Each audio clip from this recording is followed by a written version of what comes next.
It's Butler with 2 seconds. He's got to put it up, and he wins it. Lamont Butler has become a local legend. And just like that, the Aztecs' number 5 did what some thought was impossible. A San Diego State miracle. He made the shot heard around the basketball world, making history for SDSU's Aztecs. The team is playing for the first time ever in the NCAA championship. Wow, and that was his second game-winning shot of this season. But you wouldn't know it by his humble reaction. Once I looked up, it was 2 seconds left, so I know I had to make a shot, and I got to a shot that I'm comfortable with, a one-dribble pull-up, and I'm just glad it went in. He's just glad it went in, and his coach was too. Most guys dream of making one of those plays, and he's made a couple already this year, and on as big a stage as there is in the national semifinals, to make that shot was incredible.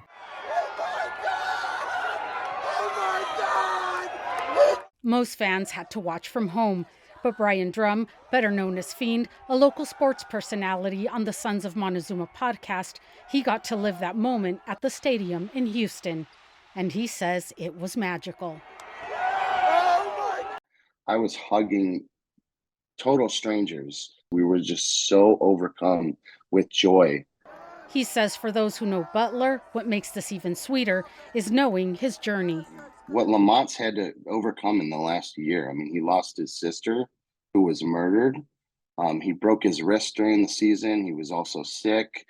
He had kind of like a mental error versus Arkansas that, we lost the game. So he's been down. He's been maligned. The grit of the young athlete who made that shot comes from California's Inland Empire, a place where the working class live, who are often discounted and overlooked. And that strengthens the bond between some San Diego fans and Butler. We don't get national recognition. All the national sports, experts have been picking against San Diego State since the beginning of the tournament.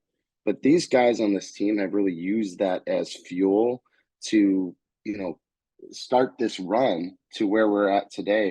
Justin Downer, his high school coach at Riverside Poly, was also there to witness that shot.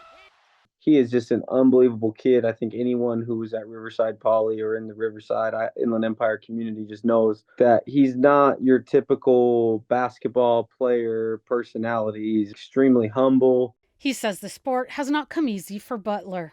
He was always a pass-first guy in high school, and that's someone that's put in hours and hours and worked to define his skill. Butler said, "I can't let 6 seconds define who I am."